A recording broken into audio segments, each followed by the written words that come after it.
Augmented Portal Pirates claimt de publieke en niet-publieke virtuele ruimte om die terug te geven aan de rechtmatige eigenaars, de culturele mensheid.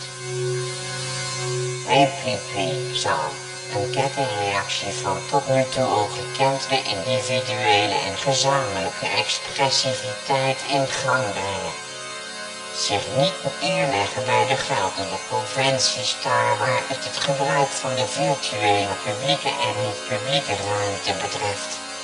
Augmented Portal Pirates neemt terug wat van ons, de culturele mensheid, al lang geleden is afgepakt. U bent gewaarschuwd.